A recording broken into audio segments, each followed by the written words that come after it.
The Generals of the Yang Family, Chapter 42. I want you to imagine, just for a second, being a sleeper agent embedded so deeply behind enemy lines that you actually, forget what your own real name sounds like. Oh, that's such a chilling thought. Right.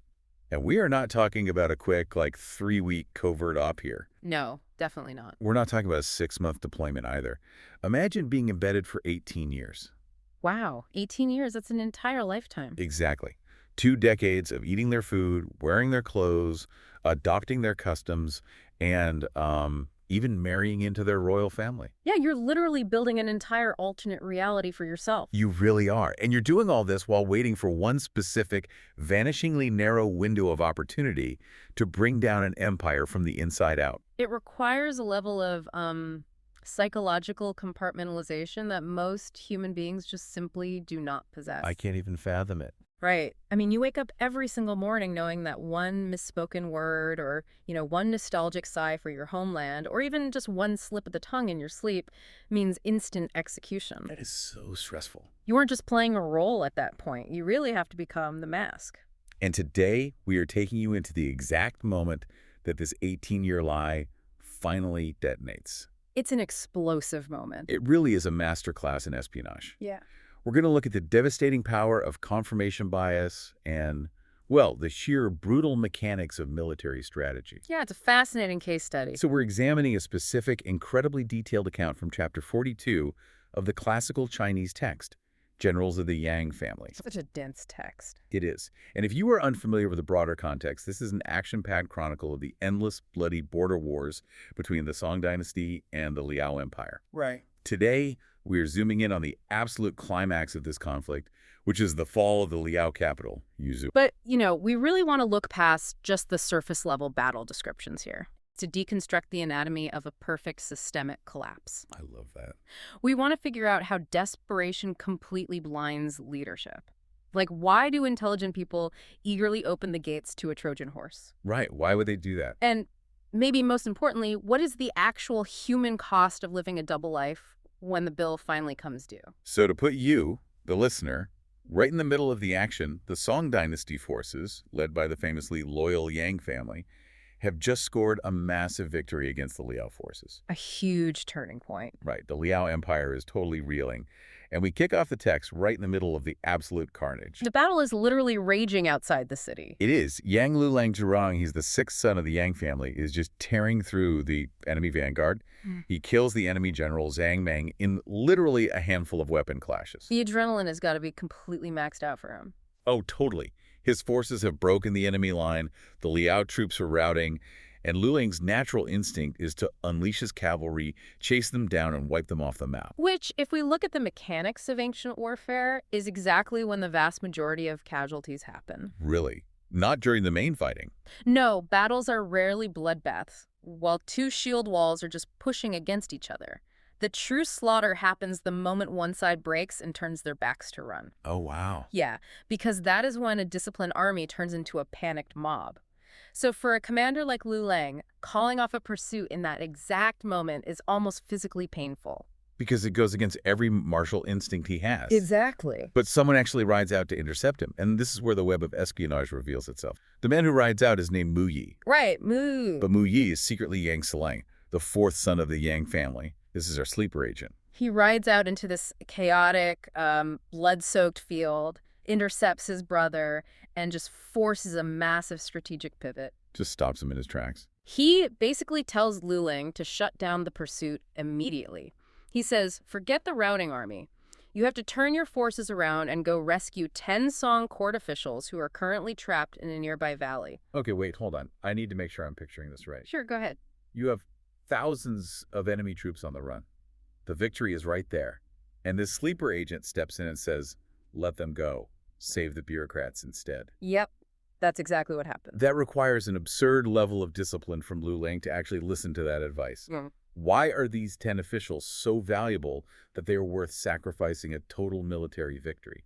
Well, because Mu Yi is playing multi-dimensional chess here, while most commanders only see the board in front of them. Okay, how so? Think about the infrastructure of an ancient empire. Mm, Military victories are ultimately hollow if the political apparatus back home collapses. I see. Those 10 court officials represent the administrative backbone of the Song state. If the Liao forces capture or execute them, the Song dynasty suffers a catastrophic blow to its governance. Like taxation and legitimacy and all that. Exactly. Mu Yi understands that winning a war isn't just about, racking up a body count. It is about preserving your own state's capacity to actually function. So Lu Lang listens. He pivots his entire army away from the easy kills and coordinates a massive strike into the valley where the officials are trapped. And it's intense. The text describes this rescue mission with incredible violence.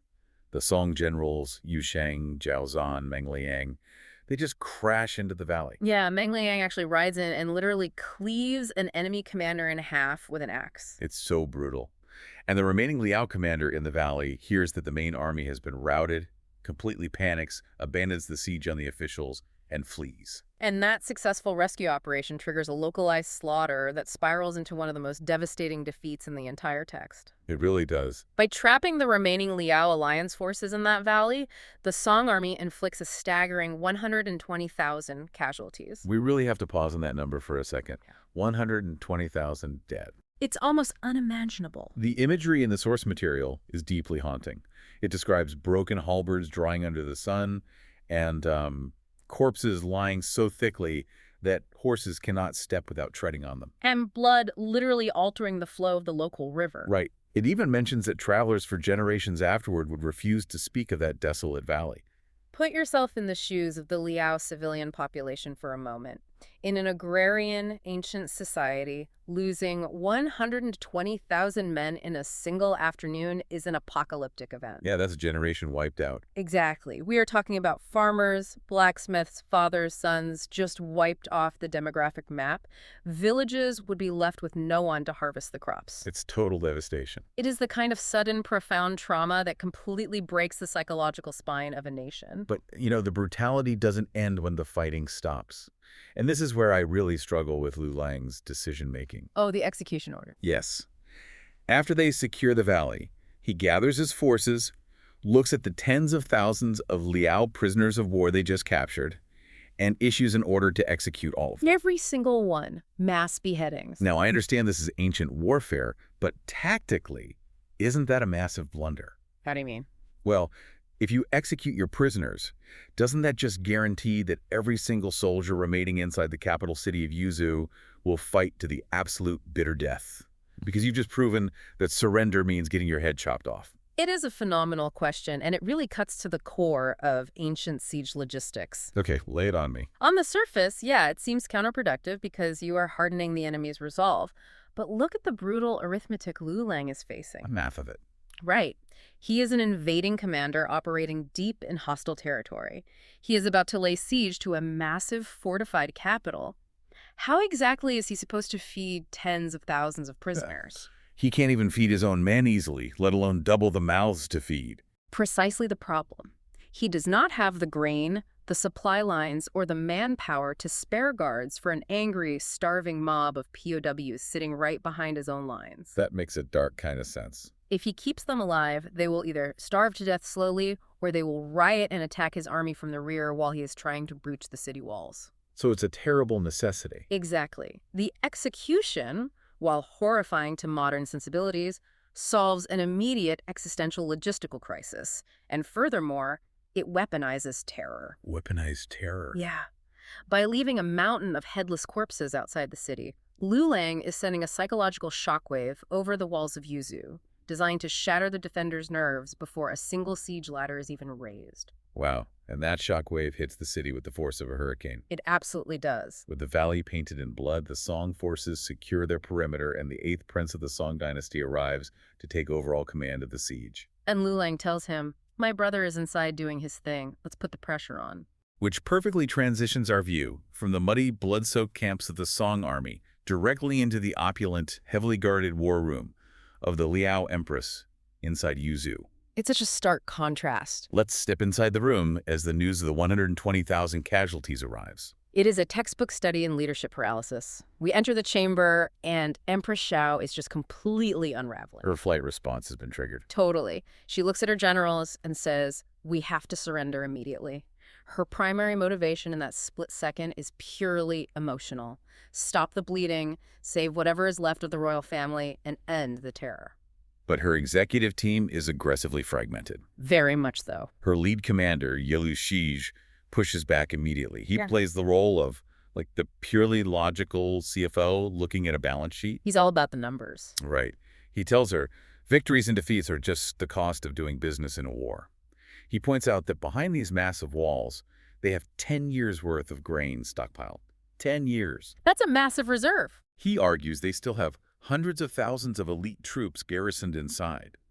He is looking at the math and saying, do not panic. We have the resources to outlast a siege. But then another voice chimes in, completely ignoring both the Empress's emotional terror and Yelu Xij's logistical math. Oh, right, Chancellor Zhang. Yes, this is Chancellor Zhang, the chief political officer. He appeals entirely to historical ego. How so? He tells the Empress that the Liao Empire has been feared by the Central Plains since the days of the Jin dynasty. He argues that surrendering now would destroy generations of imperial prestige. So he's caught in the ultimate sunk cost fallacy. Exactly. It is so easy to picture this playing out in a modern corporate setting. Empress Xiao isn't just the CEO panicking. She's looking at a catastrophic drop in stock price and making an emotional choice to just liquidate the company. That's a great analogy. And Yeli Xu, the CFO, is pointing at the cash reserve saying, we have 10 years of runway, we can weather the storm. And Chancellor Zhang is the head of PR, screaming about brand legacy and how they can't fold because of their historical prestige. They're all trapped in the exact same burning room, but they're all looking out of completely different windows. Yeah, that's it perfectly. They cannot form a cohesive strategy because they are siloed in their own perspectives, and this is the most dangerous possible environment for an organization to be in when a crisis hits. And right into the middle of this fractured, screaming war room walks the absolute last person they should be listening to, Mu Yi. Our corporate spy returns from the battlefield. The Empress immediately calls him forward. She's desperate for clarity. She asks him where he was, assuming he had been ambushed by the Song army during the disaster in the valley. And Mu Yi just delivers a masterclass in social engineering here. He really does. He tells her that he was stationed at the Southwest camp, managing the siege on the Song officials.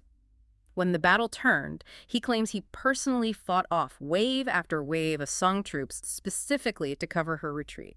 It is brilliant because it's technically half true. Right, he was at the valley. But he completely inverts his role.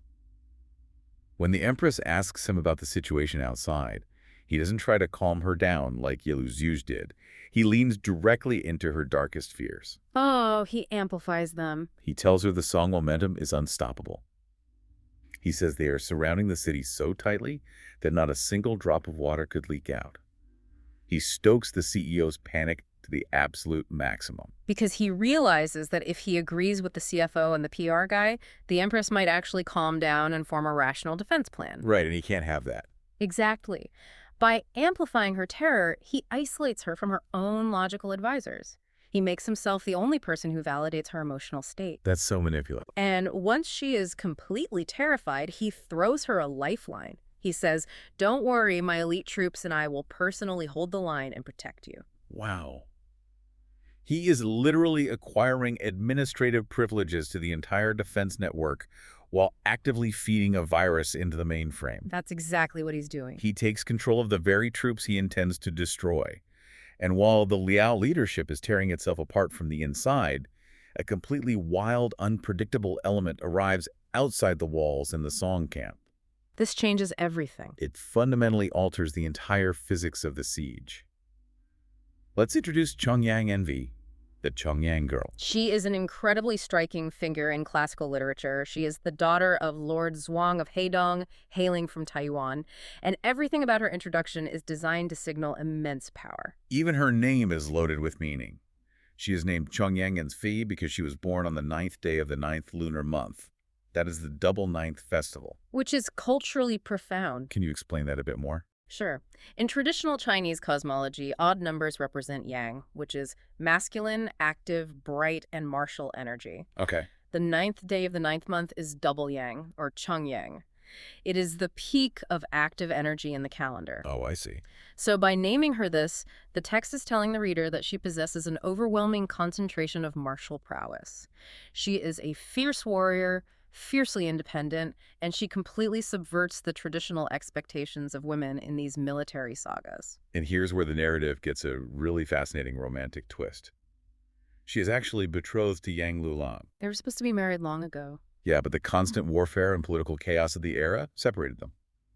But she doesn't sit at home writing letters waiting for the war to end.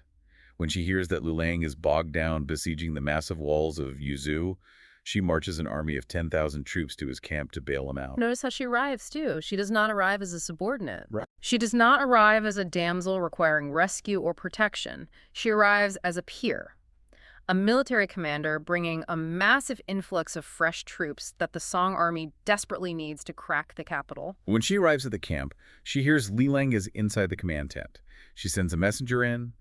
Lulang remembers their betrothal, realizes the political and personal weight of the moment, and sends his top general, Yu Sheng, out to formally escort her in. It's a very formal recognition of her status. They finally reunite in the command tent. The text notes that they share their past stories with deep, genuine affection. But pay very close attention to the pacing of this scene. It's fast, right? Very fast. The emotional reunion lasts for maybe a paragraph. Lulang essentially says, "I am overjoyed to see you, but the war is still raging. We need to hold off on the formal marriage rites until we can return home and present ourselves to the family matriarch." And she doesn't miss a beat. She completely agrees. I find this so compelling. It's incredibly pragmatic. They literally hit pause on their long-awaited wedding to immediately pivot into planning a high-stakes Black Ops military strategy. It is the ultimate display of prioritizing duty to the state over personal romantic desire. It is an incredible display of shared pragmatism because the moment the wedding is deferred, Chongyang Envy shifts into general mode. What does she propose? She tells Lulang, "I came here to establish merit for the state. Let me use my arrival to break this siege. I will initiate a fake defection." A fake defection? Yeah. She says, "I will pretend to surrender to Empress Xiao, get my troops inside the gates, and we will crush them from the inside." Okay, I have to step in here. Because as thrilling as that sounds, from a purely strategic standpoint, a fake defection. Isn't that the oldest, most obvious trick in the book? It definitely is. Put yourself on those city walls? Yeah. You are a paranoid Liao commander. You just lost 120,000 men. An unknown army magically shows up at your gates and says, "Hey, we want to switch sides and join you." Why on earth would anyone with a functioning brain believe that? Because the oldest trick in the book relies entirely on timing and the psychological state of the target. Ah, right. A fake defection fails when the enemy is confident and secure. But we just spent time in Empress Xiao's war room. We know exactly how fragile she is. She's completely desperate for a miracle. Exactly. She is drowning, and Chongyang MV is handing her a life raft. Desperation breeds confirmation bias. Exactly that. When people are terrified, their critical thinking skills degrade. They don't look for the catch, they look for relief. So she just walks right in. Well, no, Chongyang MV isn't just knocking on the door randomly. She is about to orchestrate an incredibly elaborate piece of street theater to bypass their logical defenses. Let's break down that theater, because this is the ultimate Trojan horse operation. Yeah. She doesn't just ride up with a white flag. She manufactures absolute proof of her hostility toward the Song. The choreography here is vital. She leads her 10,000 troops out into the open field below the walls of Yuzhou, and she initiates a highly visible, incredibly noisy fake battle against the famous Song generals Yu Sheng and Meng Liang. So they're putting on a show. A huge show. They put on this massive display of clashing weapons and maneuvering cavalry, and then right on cue, the Song generals pretend to be overwhelmed, turn their horses, and retreat in apparent defeat. So the Liao guards standing on the battlements are looking down, and what do they see? They see exactly what they want to see. Right. They see the terrifying Song generals, the same guys who just massacred their army in the valley, getting completely routed by this unknown female warrior. It's perfect bait. The guards rush to the watchtower, bang on the doors, and tell the Empress, "You have to see this. There is an army down there fighting off the Song." And Empress Xiao runs up to the wall, looks down, and sees the banners waving in the wind, reading, "Heidong Chongyang Envi." She instantly orders the gates open to bring her inside. And the moment Chongyang Envy is brought before the Empress, she delivers a lie, that is so perfectly calibrated, so politically astute, that it completely bypasses whatever skepticism the Empress might have had left. It's a really smart lie. She claims to be representing her lord, Liu Yun. Let's unpack that name, because that isn't just a random alias. Why does using the name Liu Yun make this lie so irresistible? Because it taps directly into the complex geopolitical history of the region. Liu Jun was a historical figure tied to the Northern Han dynasty. Okay, and what's their deal? Well, the Northern Han had long-standing, bitter historical grievances with the Song dynasty. They had actually allied with the Liao in the past to survive against Song expansion. Oh, that makes so much sense. So when Chongyang Envy says, "My lord Liu Jun deeply hates the Song for attacking us, and he sent me to help you," she's providing a completely plausible political motive. It makes complete sense to the Empress. It's the enemy of my enemy is my friend logic. Precisely. And Chongyang Envy sweetens the deal. She doesn't just offer troops. She says, if we ally together right now, we can crush the Song army outside these walls, and then we will split the entire Central Plains between our two nations. Wow, offering her half the world. She is offering an alliance, revenge, and a continent-spanning empire to a woman who an hour ago was preparing to surrender her own life. It is the perfect bait. Yeah. And Empress Xiao swallows the hook, line, and sinker. Oh, totally. She is so elated that she immediately orders a massive, opulent banquet in the palace to celebrate their new savior. But here is where the tension absolutely skyrockets. Because guess who is sitting at the head table of this banquet, playing the role of the loyal Liao son-in-law? Mu Yi. Mu Yi. Imagine the internal shock Mu Yi experiences in that moment. He is sitting there sipping wine, and he looks at the guest of honor and realizes, wait, I know exactly who that is. Right, his brother's fiancée. Exactly. That is the woman betrothed to my brother Lulang. There is absolutely no universe in which she is legitimately defecting to the Liao. But he is surrounded by the entire Liao High Command. He can't give her a knowing wink. He can't pull her aside. No, he's trapped. He has to maintain his cover while simultaneously figuring out how to integrate into her plan. So he stands up, plays the part of the aggressive loyalist, and says to the Empress, "Your Majesty, allow my elite troops to join her in the vanguard tomorrow morning to wipe out the Song." It is a masterstroke of improvisation. Truly. The Empress, thinking she has just formed an unstoppable dream team, readily agrees. She places Mu Yi in direct coordination with Chongyang Envy, which naturally dictates that the two of them must hold a private military briefing in a command tent later that night. You can cut the tension in that tent with a knife. Oh, absolutely. Chongyang Envy walks in, fully believing that Mu Yi is a genuine, high-ranking Liao commander. She is mentally preparing to manipulate him. Right, she has no idea who he really is. She lays out her battle plan, saying, "General, you lead your troops out the north gate first. I will follow right behind you, and we will easily break the Song lines." And Mu Yi just looks at her and laughs. I love that detail. He says, "If we execute your plan, Yuzu will fall in a single battle." Chongyang Envy is instantly on high alert. She thinks she's been made. She must have been terrified. She asks him what he means, and Mu Yi finally drops the 18-year mask. He says, "Don't hide it from me. We are on the same side." And he reveals that he is actually Yang Seleng. I cannot fathom the wave of relief that must have washed over her. She walked into that city completely alone, surrounded by tens of thousands of hostile soldiers, fully expecting this to be a suicide mission. It was a massive gamble. And suddenly, the guy with the highest security clearance in the entire fortress looks at her and says, "I've been waiting 2 decades to burn this place down. Let's do it together." They waste absolutely no time. They instantly begin mapping out a decapitation strike. Taking off the head of the snake. Exactly. Mu Yi knows the Liao command structure intimately. He tells her that while the Empress is easily manipulated, she still has 4 incredibly dangerous, fiercely loyal frontline commanders. Who are they? The Upper Wanhu, the Lower Wanhu, Li Yu, and Lu Xun. Let's clarify that title for a second. Wanhu. What does that actually mean on an ancient battlefield? Wanhu literally translates to Myriarch, or Commander of 10,000. Okay, so a very high rank. Yes. In an era before radio communication, an army is entirely dependent on visual flags, drums, and the physical presence of its high-ranking generals to maintain order. A Wanhu is the absolute linchpin holding 10,000 men together. So if you take them out, If you remove the Wanhu, those 10,000 disciplined soldiers instantly revert to a panicked, directionless mob. Mu Yi tells her, "We must remove these teeth and claws before we can take the city." so they formulate a brutal, shockingly precise assassination plot masquerading as a military sortie. It's so cold-blooded. Mu Yi will use his authority to order those 4 specific commanders to take the vanguard the next morning, riding out side by side with Chungyang Endi's troops. Right. The plan is simple. In the chaos of the initial clash with the Song army outside the gates, Chungyang Envi will turn her weapons on her allies and execute the command structure point blank. The audacity of the plan is chilling, and as the sun rises the next morning, the trap is sprung. The moment of truth. A cannon fires, the heavy wooden gates of Yuzhu swing open, and the Liao vanguard rides out under their massive banners. They are completely oblivious to the fact that they are riding to their own executions. I want to slow down and really look at the mechanics of this battle, because the hubris on display is staggering. Oh, it really is. The Liao commander, the Upper Wanhu, rides out to the front of the lines. He looks across the field at the Song general Yu Sheng, and he starts screaming insults. He calls the Song forces thieves facing imminent death.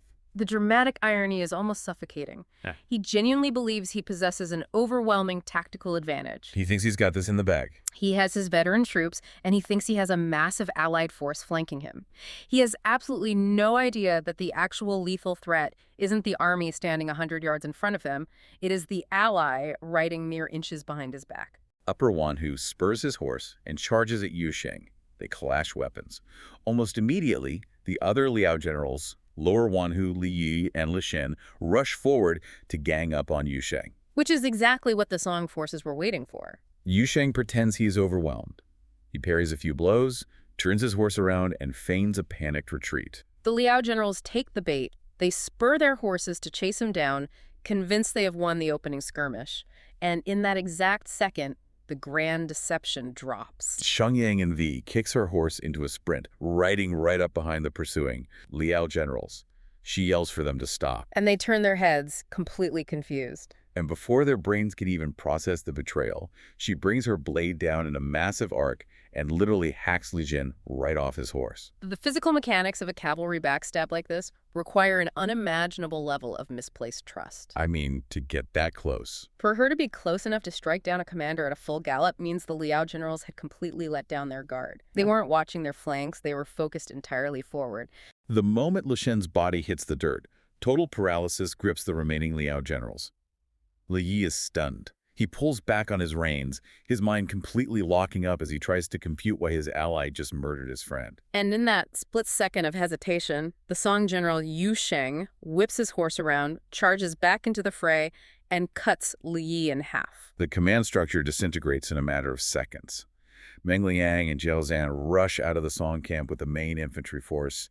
The war cries are deafening. Total chaos. Meng Liang targets the screaming Upper Wanhu and kills him.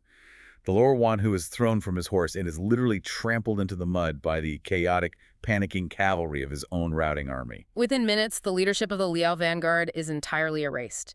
There are no Wanhu left to issue orders. The 10,000 troops dissolve into a terrified stampede. And Chungyang Envi doesn't even pause. She rallies her forces, merges with the Song army, and leads the charge straight back through the open gates into the suddenly defenseless city of Yuzhu. The city just boils over with absolute chaos as the Song army floods the streets. It is a flawless execution of tactical deception. But before we move into the palace, I want to address something that often makes modern readers deeply uncomfortable. You mean the sheer dishonor of it all? Yes. Because that's exactly what I was thinking. We are conditioned by movies and certain historical myths to expect honorable one-on-one combat, the grand duel between heroes. Right, the chivalric ideal. But this is literally riding up behind an ally who trusts you and burying a sword in his spine. Does this level of deceit, this blatant backstabbing, somehow tarnish the legacy of the Yang family as the great heroes of the Song dynasty? It is a critical question, but we really have to evaluate it through the lens of classical Chinese military philosophy, not, medieval European chivalry. Okay, fair enough. If you read Sun Tzu's Art of War, the foundational text of this military culture, the very first principle of warfare is that all warfare is based on deception. So there's no moral penalty for fighting dirty? Not when the survival of the state is at stake. The heroism of the Yang family in this literature is anchored entirely in their unwavering sacrificial loyalty to the Song nation. Ah, I see. It's about the bigger picture. Exactly. The ultimate moral imperative is to end a devastating generational war, to neutralize a persistent existential threat, and to save the lives of their own soldiers and civilians. Fine, whatever it takes to do that is justified. Right. If achieving that paramount good requires lying, forging alliances, and executing enemy generals from behind, the text doesn't view that as a moral failing. It views it as a necessary, praiseworthy application of strategic ruthlessness. Honor is found in delivering victory to your emperor, not in fighting fair against an empire trying to destroy you. That reframes it perfectly. The luxury of fighting fair is a fast track to losing the war. Exactly. So the gates fall. The Song army secures the outer walls and begins sweeping the streets. And the narrative camera essentially pans away from the blood, the mud, and the screaming horses of the battlefield. It moves deep inside. It moves deep into the quiet, lavishly decorated inner sanctums of the Yuzu palaces, where the bill for this massive deception is finally being presented. The noise of the collapsing city reaches the inner courts. Empress Xiao realizes the gates are breached. She understands instantly that the game is over. The 10 years of grain, the hundreds of thousands of troops, none of it matters because the enemy is already inside the house. It's all gone. She faces a terrifying choice. If she is captured alive by the Song army, she will be paraded back to the Song capital as a trophy of war. She will be subjected to the ultimate humiliation. And she won't accept that. As the ruler of a fierce, proud nation, she refuses to allow her body and her legacy to be desecrated like that. She retreats alone into the back palace. She throws her sash, throws it over a beam, and hangs herself. But the text doesn't just say she used a rope. It gives us a very specific, deeply intentional detail. It says she used a dragon pattern sash. The Salam too. That detail is profoundly symbolic, packing an immense amount of cultural weight into 3 words. In imperial Chinese and surrounding nomadic cultures, the dragon is the exclusive, ultimate symbol of absolute sovereign authority. The ultimate power. By using the dragon sash to end her own life, the text is telling us that the very emblem of the power she wielded, the symbol of the empire she tried so desperately to hold together, becomes the physical instrument of her destruction. That is so poetic. She chooses to assert one final, tragic moment of control over her own destiny rather than surrender her agency to the conquerors. It is a heavy, suffocating moment. But while the Empress is choosing death in one wing of the palace in another courtyard, our sleeper agent, Mu Yi, is frantically shedding the disguise he has worn for 2 decades. He's rushing to finish his mission. He rushes into the Forbidden Palace and physically runs into his Liao wife, Princess Qianj, who is desperately trying to flee the chaos. This collision is arguably the emotional climax of the entire narrative. It is the moment the political and the deeply personal violently intersect. He grabs her arm to stop her from running. He says, "Don't panic. You need to know the truth. I am actually Yang Yanlang, the 4th son of the Yang family. I faked the name Mu Yi. You have shown me deep kindness for 18 years, and I swear I will not harm you." And her reaction is just heartbreaking. She just collapses to her knees, weeping, and says, "My life is in your hands." He offers her a lifeline. He says, "If you are willing to abandon this burning city and follow me back to the Central Plains, we can go together, but I will not force you." And she agrees. Incredibly, despite the trauma of the moment, she agrees. She explicitly tells him, "The country is broken and the home is lost. If you remember our marriage and take me with you, how could I refuse?" This moment absolutely blows my mind. It's a lot to take in. Because think about what he is actually saying to her. He is saying, "Hey, honey, I've been lying to your face every day for almost 2 decades. Oh, and I'm also the primary architect of the violent destruction of your family's empire, and my actions just drove your mother to hang herself. So grab your jewelry and let's go start a new life together." It's a wild proposition. Why on earth does she agree to that? Is this supposed to be a testament to true, conquering love? Or is this just a raw, desperate survival instinct kicking in while the ceiling is literally caving in on her? If we honestly unpack the historical realities of royal women in classical wartime scenarios, it is almost certainly a complex, agonizing mixture of both. Okay, unpack that for me. Look at her immediate reality. Her mother is dead, her army is massacred, her empire has evaporated. If she stays in that palace, she becomes a high-value prisoner of war, subject to whatever horrors or political marriages the conquering Song army decides to inflict upon her. So staying is not an option. Yang Yanlang, despite being the architect of her universe's destruction, is paradoxically the only human being left on Earth offering her a sliver of safety and continuity. Wow, that's dark. Her agreement is a brutally pragmatic survival calculus. She has to leverage whatever genuine attachment they formed over those 18 years just to stay alive. And The brutal pragmatism of this entire situation is instantly, violently highlighted by what happens next. They're having this incredibly tender, complicated, tear-filled moment of reconciliation. And then they're interrupted. Yes. Suddenly, a Liao official named Yelu Suegu, ironically, the exact same official who opened the city gates for Chongyang and Wei the day before, accidentally runs into the courtyard and overhears their conversation. He hears Mu Yi confessing his true identity. And without a microsecond of hesitation, Yan Lang draws his weapon, steps away from his weeping wife, and instantly cuts the official down. He murders him on the spot, just to protect the secret and secure their escape. It is such a jarring pivot. It really is. I mean, going from weeping to murder in 1 second. But it perfectly illustrates the terrifying duality of the sleeper agent. In one breath, he is capable of profound emotional connection and mercy with his wife. And in the very next breath, he executes completely detached, lethal violence to sanitize his environment. He's a machine. He is a man torn between two worlds, operating entirely on survival instinct. And speaking of survival instincts, we have to look at the contrast of how the proud Liao general Yulu Shuge handles the collapse. Oh, this is a fascinating downfall. This is the CFO, the guy who just 24 hours ago was pounding his fist on the war room table, bragging about having 10 years of grain, mocking the Empress for being scared. Ah, how the mighty fall. When he realizes the Song army has breached the inner walls, he doesn't rally his troops for a final stand. He doesn't commit suicide to preserve his honor like the Empress. The text says he shaves off all his hair and his beard, puts on civilian clothes, and sneaks out a back gate to disappear into the countryside. We cannot overstate what a massive degradation that is. Is it that big of a deal to shave? Shaving the hair and beard in the cultural context of both Confucian societies and the surrounding nomadic empires, hair was deeply tied to identity, to masculinity, to filial piety, and to social rank. So it's not just a disguise. To voluntarily shave it all off is to completely mutilate your own identity. He strips away every single marker of his rank, his pride, and his history just to scurry away like a rat in the dark. Wow. It is the ultimate public humiliation, deliberately contrasted by the author against the Empress's dignified, if tragic, end. So the resistance crumbles. The battle effectively ends. Yang Lulang and the Song troops secure the major thoroughfares of the city. And this brings us to the immediate aftermath, which is fascinating because the tone of the entire text shifts violently. It's a complete 180. The blood is still wet on the cobblestones, the fires are still burning, but Lulang rides through the streets and issues a very strict, definitive order to his entire army. No massacres. This is a crucial evolution in his leadership, and it requires us to look back at Section 1. Right, the valley. Remember when he summarily beheaded tens of thousands of prisoners outside the valley? Why the sudden massive shift to mercy? It seems contradictory. Because the geopolitical context has completely flipped. Yuzhou is no longer an impenetrable enemy stronghold that needs to be terrified into submission.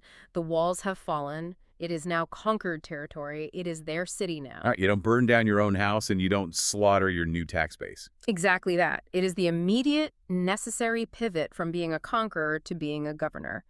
If he allows his troops to sack the city and massacre the civilians, he destroys the economic value of the capital and guarantees an endless, bloody insurgency. That means order. He needs the civilian population to calm down, return to their shops, keep the infrastructure running, and accept Song taxation.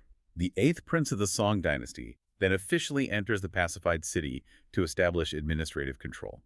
He is informed that the Empress has taken her own life, and he orders her body to be taken down and treated with proper royal dignity. A very measured political response. His clerks begin cataloging the prisoners of war, 2 Liao princes, 49 high-ranking political officials, and 36 generals preparing to ship them back to the Song capital as proof of total victory. The bureaucracy of winning. And it is in this moment of absolute triumph, amidst the bureaucratic cataloging of a conquered empire, that Yan Lang the spy, who orchestrated the entire thing, finally steps out of the shadows and presents himself formally to the 8th prince. And this interaction is heavily laden with the devastating psychological burden of the spy. He's not celebrating, is he? No. Yan Lang steps forward, drops to his knees, and the text notes that he expresses profound shame. He uses a very specific phrase, nanyan, which translates to a blushing, deeply ashamed face. Why is he so ashamed? He says to the prince, "I have lived in the barbarian court for 18 years. Seeing your highness today, I feel deeply ashamed." I really want to focus on that. Because Objectively, if we look at the scoreboard, he is the undisputed hero of the war. He won the whole thing. He delivered the impenetrable enemy capital on a silver platter with minimal Song casualties. He should be demanding a parade. Why is he trembling with shame? Because the human mind cannot easily reconcile the cognitive dissonance of deep cover. For 18 years, he ate Liao food, he wore Liao clothes, he spoke the Liao language, he bowed to a Liao empress, and he married a Liao princess. He lived as one of them. Exactly. In a historical culture that places absolute paramount importance on ritual purity, unwavering loyalty, and distinct cultural identity, he feels completely contaminated. Like he's betraying who he is. He knows he remained loyal to the song in his heart, but his daily physical existence was a continuous betrayal of his cultural norms. He feels that he has permanently compromised his soul, his very identity, to achieve this tactical victory. It makes me think of an undercover narcotics officer who has been embedded so deep inside a cartel for so long that he genuinely isn't sure who he is anymore. That's a great comparison. He has done terrible, violent things to maintain his cover. He has formed genuine, complex relationships with the people he was assigned to destroy, and when he finally survives the raid, comes back to the precinct and puts on his uniform, he just feels dirty. He can't wash it off. The mirror doesn't reflect the person he thought he was. But the Eighth Prince's response is exactly what he needs to hear. The prince acts like the police captain taking the badge out of the desk. He physically comforts him, raises him up, and says, "The pacification of Yuzhou today is entirely your achievement. When we return to the emperor, you will be heavily rewarded. What is there to be ashamed of?" The Eighth Prince is offering him the ultimate state absolution. The state says it's okay. The state, speaking through the prince, is officially declaring that the geopolitical results matter infinitely more than the purity of the method. The victory washes away the stain of the 18-year lie. A clean slate. Following this emotional reunion, the official Kuzun drafts a formal proclamation to pacify the surrounding regions, and the Liao dynasty effectively submits to the song. The impossible war is finally won.